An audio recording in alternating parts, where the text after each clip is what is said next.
Get in there, get in there, get in there. It's your boy enjoying this Saturday, man. Get on up in here, man.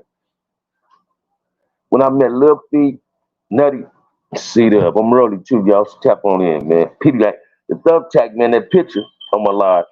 One of my little niggas from the 60s. Pity whack. Pity whack. I got a lot of love for the 60s, man. A lot of love for 'em. Y'all get on up in here, man. I'm on this way, chill it.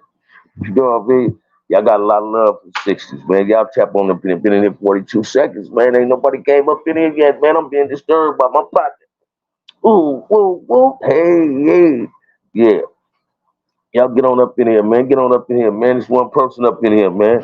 Just one person, man. Get on. Six people up. Mr. Henderson up in this joint, though. Solo up in here. Y'all get on up in here, man. Gonna talk about my homies, the ones I got the love for from the 60s, man. Oh, this week, bro. Get on up in here, man. Tap on in, tap on in. Yeah, Petey Wack. That's the picture on that live. Petey Wack, my little partner, man. I was in Sat Up with Petey Wack. Man, Petey Wack opened the hard yard and sat up. The other side of the yard was hard numbers. 5, 5, 6, 7, and 8. Yeah, me and Petey Wack. He came from my desert. I came from New Folsom. Yeah, y'all tap on in, man. But when I met Cedar P and Nutty, James Cash up in the house. All them, I know all them dudes. I met Nutty last. I met Nutty last, man. I met Nutty. I got called down. Each time I met him, I got called down from the pen. I met Nutty when he had first got busted. And we was gambling. I cracked Nutty too. I won like 13, 1400. But Nutty thought he was gonna get up on a jack leg in the county, I guess, right? And somebody told him who I was. Then cause the Scarby was in Big Scarby from the 60s was in Per. And he found out I was a little Scarby. Me and Nutty got real tight, man. I didn't know that was his son that be only talking about you and him, though. I didn't know that was his son. You know what I mean? But Nutty he was thin then. Looked like he got chunky on death row, man. Hope him feeding him, take his head paw and him come up off that thing. But I met Seed Up and Lil Fee, my homie Big Haron, got me called down to the county in '85 from the pen. I went to 4800 Baker Road. You have to go to one cell Baker Road before you get to the cell road you go to. Not going high power shit. Go to OSS. OSS send me to high power. So I get on the road, me, Buddy Miles, Bear from Hoover, Lil Marstein from East Coast, JJ from Great, Pee Wee from Swans, that's on Death Row, uh, Bear from Hoover. All this was on the same road. And Seed Up was on my road. Lil T was on the road, Big Larry, uh, Half Pint 107 Hoover, Big Havron, and a few others. I just can't remember by name. Peabody had came down from the pen with me, and he was on that road with him, right? But that's when I first met Cedar and Feet. And at the first meeting, I met a Scarby in Juvenile Hall. That's Motor Mouth. At the first 60s I ever met, man, I fell in love with the 60s. I fell in love with the first 60 I ever met was a brother named Bayard Hall. Had a sister named Gigi. Gigi used to go with QT from the 60s. But my number one nigga before Scarby was Keita Rock, man. Me and Keita Rock was real tight, man. Keita Rock, Little Chick Frank, Money Muds.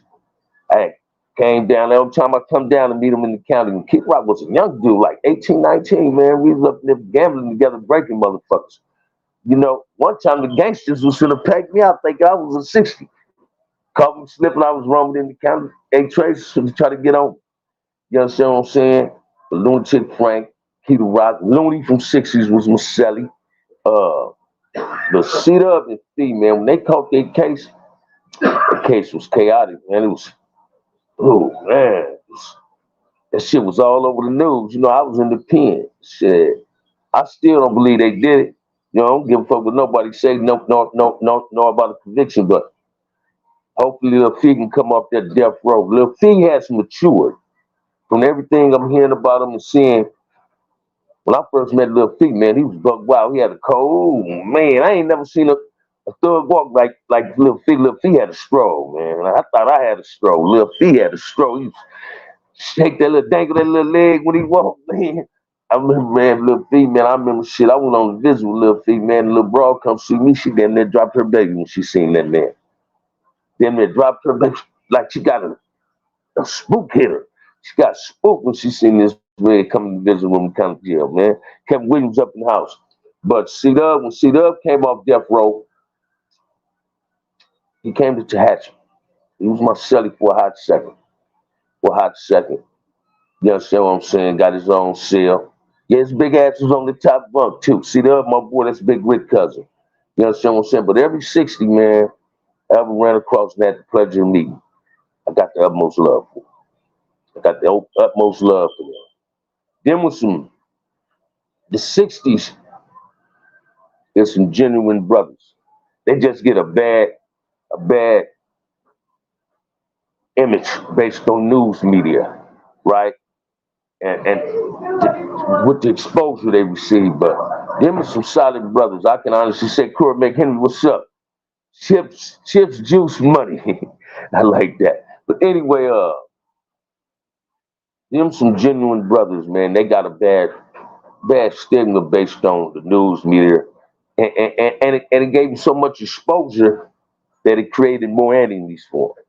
You understand what I'm saying? I mean, when I first did make it to 4800, me and Mel Rock, the first voice I heard talking the loudest was Pity Whack. I'm thinking this dude was a big old buff motherfucker, somebody, right? But hey, man, don't judge a voice, don't judge a person based on the voice, man. I met Pity Whack, one of the littlest dudes in 4800. You feel me? One of the littlest dudes in 4800, but he was a real brother. He was a real brother, you know, and we got tight. We got tight, man. When my brother, little baby brother, got killed, Pity Whack was one of the shoulders I linked on in the pen, man. It was in the hole. We went to the hole together and sat out level 4. And I was going through it, him and damn, man. My boy, he from East Coast. Him and little brotherhood was sucks. I'll never forget Pity Whack. I earned the title of being called Big Homie through Pity Whack, man. He was on lockdown. He was going to the store. They come and get his canteen. That was like second to last draw at the time. Pity Whack first draw. And they was seeing the gang of jelly beans in Pity Whack from the 60s bag. Somebody said, Pity Whack, let me get some of the jelly beans. He said, man, all these is the big homies. It's Bam jelly beans. If that brotherhood said it because they both went and got their canteen. Me and Pity Whack got real tight. Real tight. Got a lot of love for the 60s, man, and a lot of respect. Even though Compton in the 60s had a minor scrimmage, trust and believe, man, you had G motherfuckers. We was in each other's ears. We did not want that to get blown out of proportion, but it was solid. People sitting in the cheap seats. The fans was really hoping that Compton in the 60s would have got into it. You understand? They was really hoping that. But hey, we busted a lot of people bubbles, man, because it was some good relationships established with the Comptons in the 60s, man. Again, like I said, every 60 I ever ran across and had the pleasure of meeting and honor. And cool shit. You hear what I say about Kev Mack? That's my YouTube mentor. He from the 60s. Them is some solid cats, man.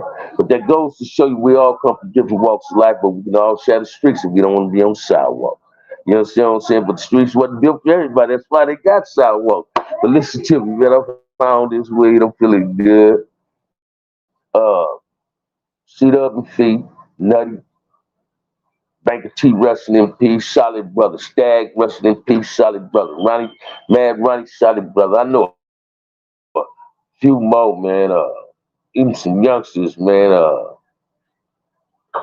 These dudes, you know, it's all right, man. They all right with me. My boy, Big Bandit, Little Bandit. They're my partners. Daddy boys, you. Every 60 I ran across, man, I was cool with. You understand what I'm saying? And I never had a scrimmage with them. You feel what I'm saying? Let's not believe what the fans say about us. The reason I say that, man, again, the 60s got a bad stigma based on the news meter. They got a lot of exposure. And I tamed a lot of enemies due to the exposure. First person I ever heard say Rich Rollin, Pity Whack. Next thing I know, everybody they say they neighborhoods and those is Rich Rollin. No, man.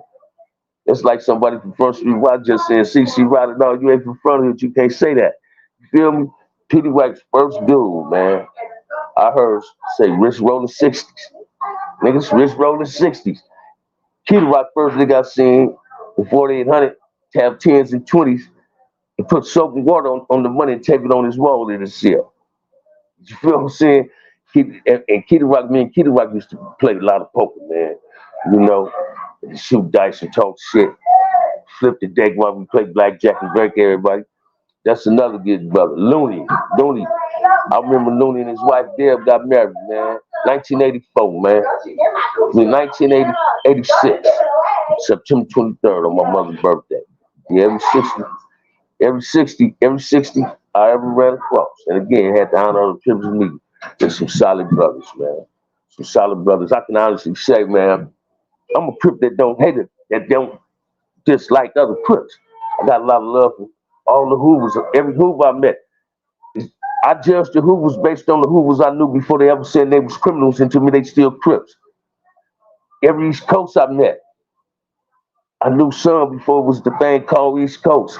When they was just neighborhood Crips over there. You know, I ran with Duck. I ran with Big Wolf from 8'9", Little Mike from 9'7". You understand what I'm saying? Oh man, bud. You feel what I'm saying? I remember when 5'9" was outlaws, and I ain't trying to, like I'm talking about, to put somebody down, but I went to Edison for a hot second, and everything off 59th and Hooker, shit, that was doing court. That was outlaws. Anthony playing them, Big Dave and them. We used to fight them fools.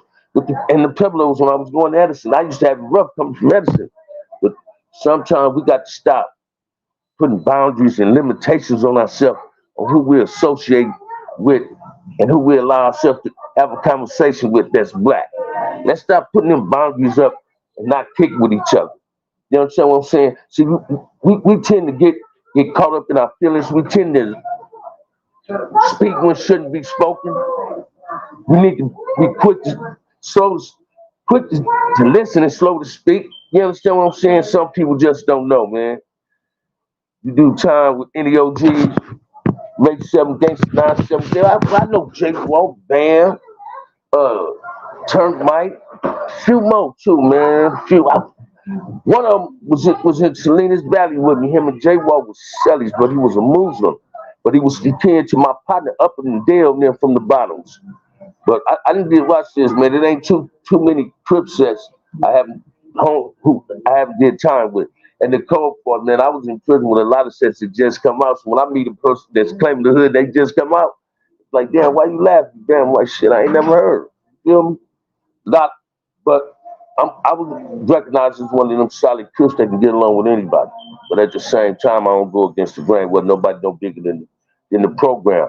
I was also one of them keyways in the penitentiary that didn't like the yards I was on. I was against all Crip on Crip melees, as well as all blood on blood melees. I wasn't for that, and I wasn't for Crip on blood melees. Let me make that specifically clear.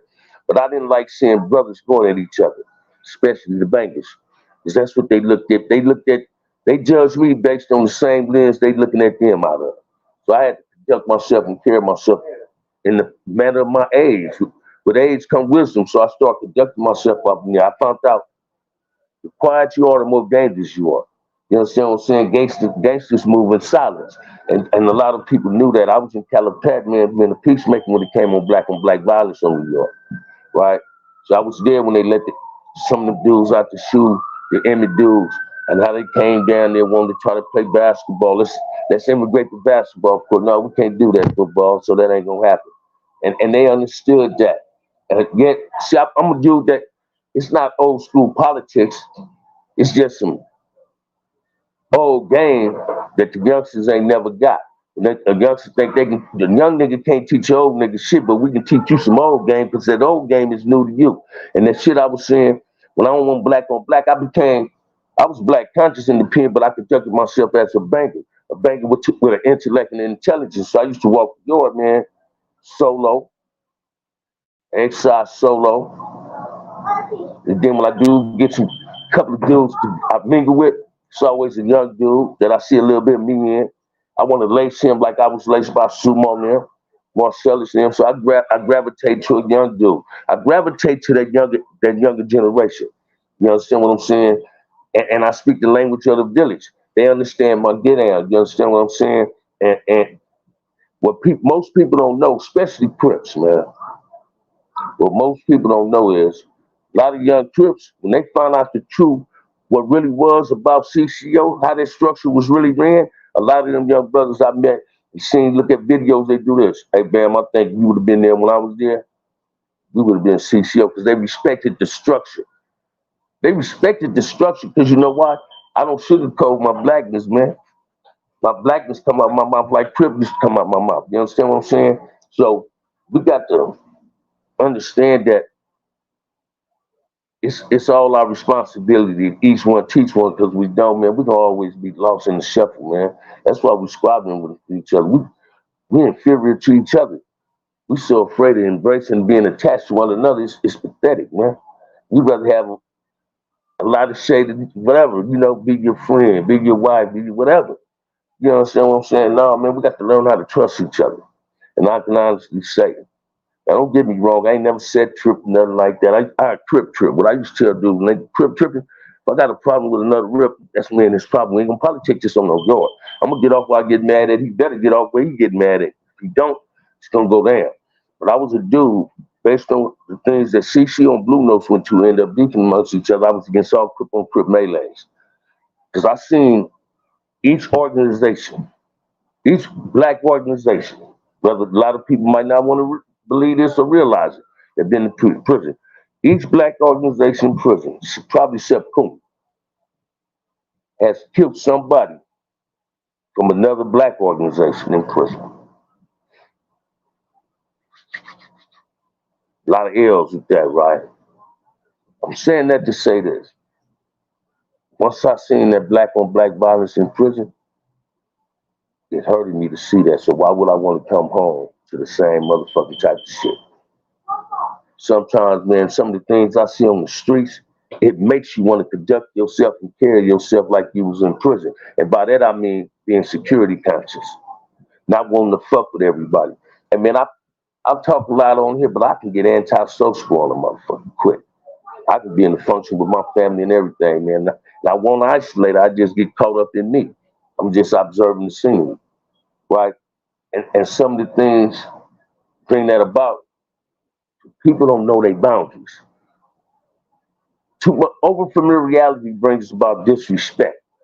And this is how people need to start conducting ourselves on the streets. So when I left a place that was full of black on black violence, why did I want to come to another motherfucking place just like that?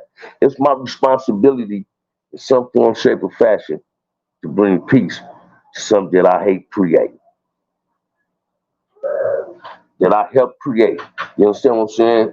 Any real OG out here, man, really want peace. Any real father out here want peace. Any real mother out here want peace. All that. Don't nobody like losing someone they love, man. Y'all know the game on, man. The game is off the chain. I ain't no Laker fan, brother. I ain't no Laker fan, Corey. I don't like nothing about the Lakers, man. Fuck LeBron. Tell me to get rid of LeBron, I might be a Lakers fan. I'm a Clippers fan. I'm how this weed though. But Pete, uh, that made me see things different, man. Just as long as I've been on the street since the age of 12. I'm enjoying every bit of it. I'm loving it. I finally learned how to really love myself, man. I made gang goofy mistakes, but I really found and appreciate loving me, knowing who the fuck I am, knowing my capabilities, knowing my boundaries. So I don't give a fuck about your boundaries. I got to know my boundaries. You understand what I'm saying? I need to know who I am. I got to dig up. I've been through situations I ain't never think I'd be in my life. We'll say pleasant, some was, some wasn't.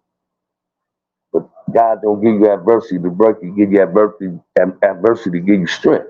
And I'm carrying on through the good friends. I know how to associate myself with people. You understand what I'm saying? But I just want to tap in and say I met seat up there, man, and feed them. You know what I mean? I'm out this week. So I'm watching me some wrestling though, right? So shit. Corey, what you cooked tonight, homeboy? I'm high as a motherfucker too, Corey. I just smoked the apple blood, man. Well, yeah.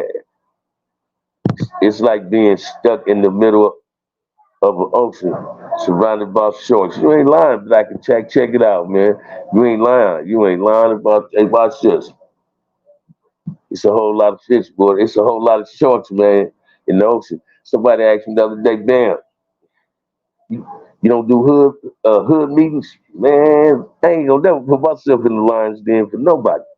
See, big meetings is not for progress. They bring everything negative to the table. So I don't never want to be in nobody in no position to call somebody fake. I don't want to get nobody that type of responsibility over me. So I don't do that. You understand what I'm saying? People need to start understanding, man. Your friend and enemy is the same in one. Only different what's said and what's done. You understand what I'm saying? Bloods destroy Bloods, Crips destroy Crips, and Black is destroying Black.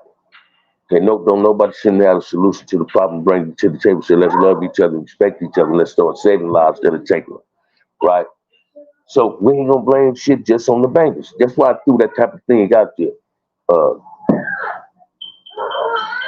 I believe, like Chuck Smiley, I believe it. Black unity, black wealth equal black love equal black wealth. I believe each man supposed to teach man. You understand? Well, I was put on this earth to be a protector and a provider. I got to learn how to do that. I'm willing to accept that responsibility. You understand what I'm saying? And this is the things, yeah, that I think about. I'm basically, man, I'm high, and this is how I get when I'm high, y'all. I'm cool. I lost a lot of years in prison. I'm on the streets now, man. I want to do better. I got to do better. A motherfucker gonna do better sit on his ass and sleep all day. Hope you say, when I go to sleep, man, I'm sleeping. I don't do no dreaming shit. I see my dream. I don't do no dreaming, man. I go to sleep when I'm tired. Other than that, ain't fuck that. I sleep with my eyes closed, not open. So I ain't seeing no dreams, man. Life is too short and too precious. I ain't trying to just give my life at this short a time on earth. Because most people don't don't realize that we are so afraid of each other. Our first misunderstanding in a verbal altercation is to reach for a pistol. And whenever somebody reaches for a pistol, death come about. Get a lot of OGs come on and say, let's go back to his hands, phase. Let's stop taking phase. Did y'all see that shit on that happened in Hawthorne? This dude was in his 50s. Two-piece the young dude. That young dude couldn't have shoved that ass with him. That brother might have killed himself. Because when he two-pieced the youngster dropped the gun. Now the brother started wrestling for the gun. Probably if he ran, he could have lived. I ain't trying to belittle the situation. But I'm saying that to say this. Taking phase would not solve no problems either. Grown men solve problems by sitting down acting like grown men. So whenever you bring violence in this equation, you think you can solve the problem, you're thinking like a child. You have an attention tantrum, but you're taking it out on somebody's physically. So we got to learn how to not be men. You're only young once, man, but you can be immature forever. You need to have a course on how to teach a black young dude on how to be a man, because he's still stuck in boy mode. You got these young ass kids that don't respect people. You got kids that'll sit up calling mamas bitches and they daddy OGs, but their daddy ain't never been around, and the lady they call the bitch is the one that took care of his ass. You understand what I'm saying? Let's start loving those and respecting those that's worthy of being loved and being respected. If you look in the mirror each and every day and you see a black man, you love yourself and respect yourself, that means you should respect and love another black man. Respect everything that look like you and love everything that look like you. Let's not stop hurting each other. It's this shit, it's getting ridiculous on the streets in society itself. You feel me? Hey, say it again, Solo. I'm just chilling, man. I'm enjoying it, right? Somebody gonna buy me a beer too. I'm just chilling though, man, enjoying it, man. I chill the damn off there. I'm just chilling. But listen to me, man. Y'all think I'm lying. Sometimes when I don't go live and I be at work, I don't go live and I'm just relaxing. This is what I do. I sit up, drink a beer too, try to smoke a cigar, and I reflect on the shit that's going on out here, man. What is What the fuck is I want to be a part of a world that look like it hates me for? No, man. I'm trying to make the world better for the next black child. And that's what, as black men, that's what we do. Black men are leaders. It's time for us to lead. It's time for you to get off your ass. Dig deep in yourself and realize if you want to be someone, you can make you something. Ain't nobody make you somebody but yourself. You understand what I'm saying? We got two things in life when we wake up, a choice and a chance, man. Stop taking a chance with your life. Oh man, I've been putting up too many situations, man. Through the grace of God, I'm living to a certain degree, y'all. Prison saved my life. I hate to say that, but I'm being honest. Prison saved my motherfucking life, man. I was told I wasn't gonna live to see 18. Yeah. You understand what I'm saying? They make every black boy a statistic. We got to stop that. That's a fucked up way of thinking. You women who got deadbeat daddies, stop getting mad at your son that's 4 and 5 because you hate his goddamn daddy. You want to say you're just like your daddy. Now you talking up on wanting him to be a deadbeat because his daddy a deadbeat. You criticizing and putting your son down. Stop calling your daughters bitches too. Because she see one, she ain't got to beat one. Yeah, stop twerking in front of your daughter. That ain't the class for strippers. You understand what I'm saying? That's supposed to be the mother and daughter time. Stop. We got to start conducting ourselves a little bit better, man. I know it might sound like Malcolm, sound like Farrakhan, but just it's this black unity and black love in me, man. I just don't want to never see my people settle for less. You understand what I'm saying? I don't want them to settle for less. I want them to be the best we know how to be. We come from kings and queens. It's on us to protect the community. It's on us to protect the black woman. It's on us to take care of that black woman. If we don't, somebody else will. That's why they running the white boys, running everybody else. You understand what I'm saying? It's this phenomenal woman scared motherfuckers like Kanye West. That's why he don't like sisters. So I'm just talking. Hey, but check this out, man. I'm high off this weed. I'm gonna play a game of chess with my guy, brother. Right? Somebody buy me a beer, man. Hey, you ready to play some chess, Playboy? Yeah. Yeah, I'm gonna play me a couple of games of chess. Hey, Solo, Black Attack, Corey. It's been nice, man. It's been nice. Best 27 minutes, man. I can get with 35 people up in here, man. Ain't nobody told you they love you today. OG Bam, love you. Bless your world with a cold Miller highlight. Peace. Love you. Ooh. I'm high as a motherfucker, man. Did you see that? I told you I can't, none of that. I've been told you, bro. Stop. I didn't want to do anything. The weed.